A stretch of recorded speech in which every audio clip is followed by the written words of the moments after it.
Hello, this is Larry Hedrick with Mysteries of the Superstition Mountains, where we bring the past into the present for you and our future viewers. Today we have an incredible story by Mr. Clay Worst. Crazy Jake, his name was Robert Jacob. They say Jacobs, but his name was actually Jacob. I don't know how Jake got out here, but he was actually from back east somewhere. May have had a little legal background, I don't know. But he went back in the Superstitions, looking for lost gold. And it's kind of interesting because the first time I ever met Jake, he always carried a double-barrel sawed-off shotgun, which loaded with buckshot is a pretty formidable weapon. Well, I was come out of the Superstitions, and I met Jake coming in, carrying this double-barreled shotgun. And he introduced himself. He said, "I'm known as Crazy Jake." And he says, "I'm working a mine right over here in the Red Hills." And he said, "You know, there's a Spanish mine in the Red Hills." He said, "A fellow named Clay Worst, who was a local historian here, had done some research, and he came into some Spanish records of a survey called the Salazar Survey that was done in 1854, I believe, after this country had become a part of the United States. It was Mexico up until the Treaty of Guadalupe Hidalgo in 1848.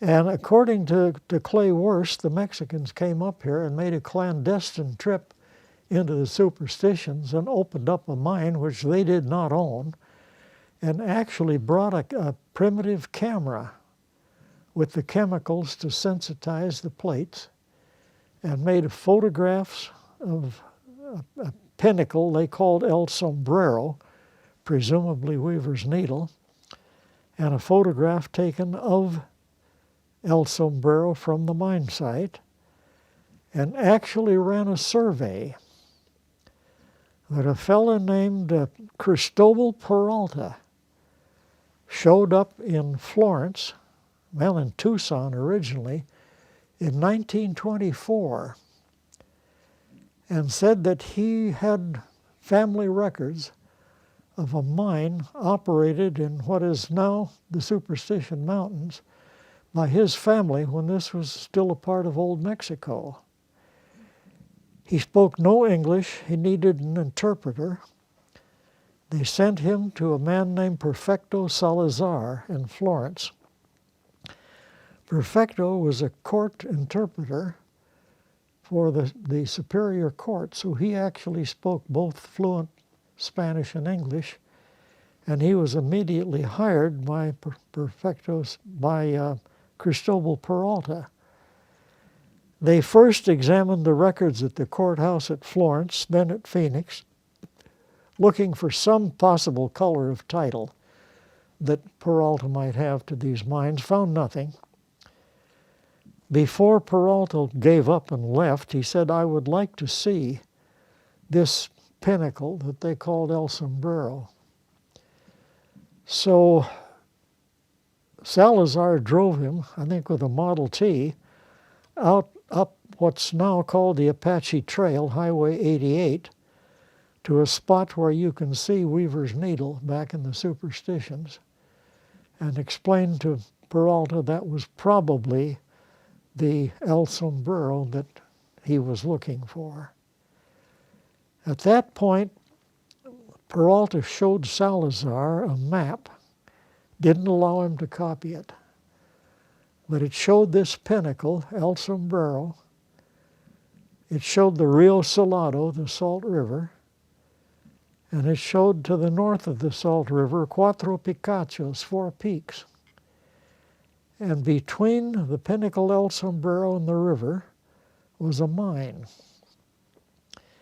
And there were the numbers 4 and 62 between the pinnacle and the mine.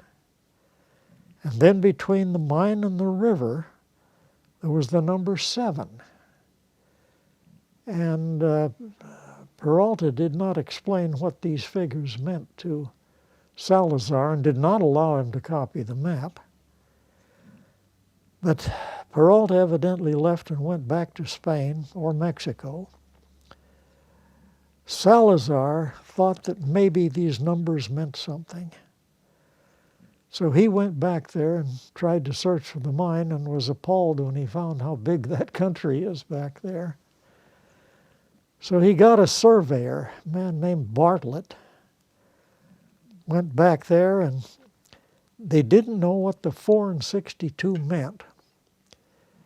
And he thought it might be 4 kilometers and 62 meters. And he wanted Bartlett to measure out that distance, and Bartlett objected. He said, you don't express things that way in the metric system, so many kilometers and so many meters. If it was that distance, you would have said it was 4.62 kilometers or 4,062 meters. He said, you've got this wrong. But since he was getting paid, regardless of how the survey turned out, he went ahead and ran that distance, ended up in what they call the Red Hills. So Crazy Jake, when I met him up on the bull trail up there, is explaining this all to me, that Claywurst did this, Claywurst did that, and Claywurst ran this survey up there himself, brought a transit in here, and actually ran the survey. But Claywurst had all this stuff, but he just wasn't able to put it together. Well, he said, I've put it together. He said, I've found the mine. And he says, I've built a camp up there, a little board shack, and I'm putting a shaft down up there. And he said he'd have to be on his way. It was getting along in the day. And so we parted, and we walked about 30 yards apart, 20 yards apart. And he said, I didn't get your name. I said, I'm Claywurst. Jake, just if he'd worn dentures, he'd have dropped him. So we both had a good laugh, and we both went our way. But the thing that was interesting, I did run that survey. And strangely, I found a spot up there where I had an old Fisher metal detector that I'd bought in the 1940s from Gerhard Fisher, the old man himself, a very crude null balance. That thing weighed probably 15 or 20 pounds. That's the one down in the museum. Down in the museum. And I found a place where I got an indication. So we did put a hole down there. We went down, probably 10 or 12 feet. And it proved to be just a vein of decomposed granite that carried no values, no gold that you could see at least. But it held ground moisture, and the early Fisher metal detectors are very sensitive to ground moisture.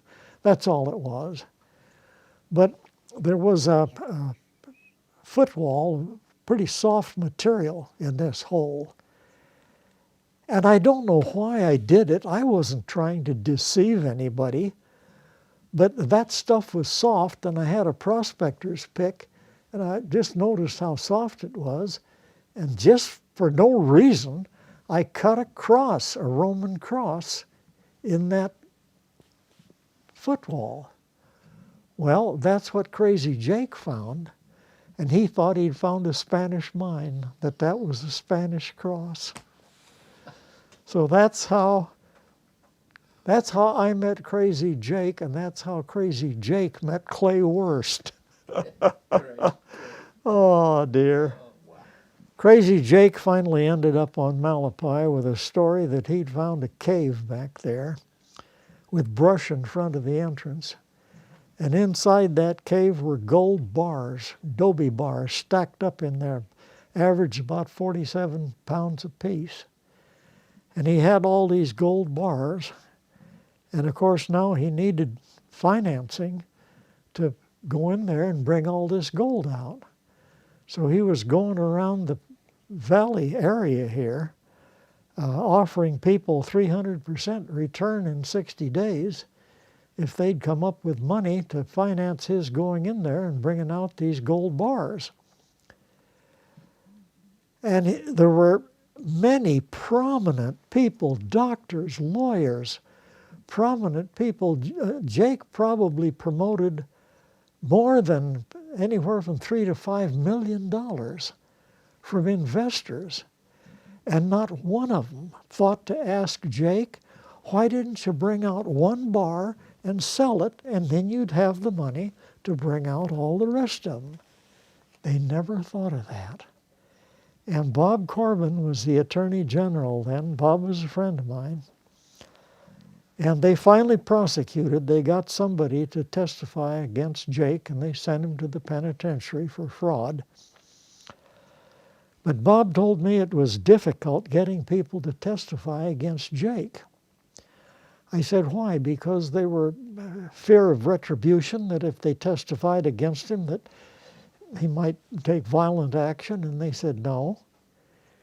He said they were still clinging to the hope that maybe there were gold bars back there. But of course there were not. So that was one of the final episodes of the Crazy Jake story. Tom Collenborn, a very well-known local historian. Tom is undoubtedly one of the best authorities on the history of Superstition Mountain of anybody alive. And after Crazy Jake had died and was buried, Tom had a phone call one day. He answered the phone. He said, "Who's this?" No, I said, "This is Jake." And Tom said, "You're supposed to be dead." And he said, "Yeah, that's what everybody thinks." And they held a long conversation, and Tom told me, he said, "I honestly believe I was talking to Crazy Jake, that somehow he had faked his death." And Tom shook his head. He said, I still believe I was talking to Crazy Jake." So there's my Crazy Jake story. Thank you for watching this episode of Mysteries of the Superstition Mountains.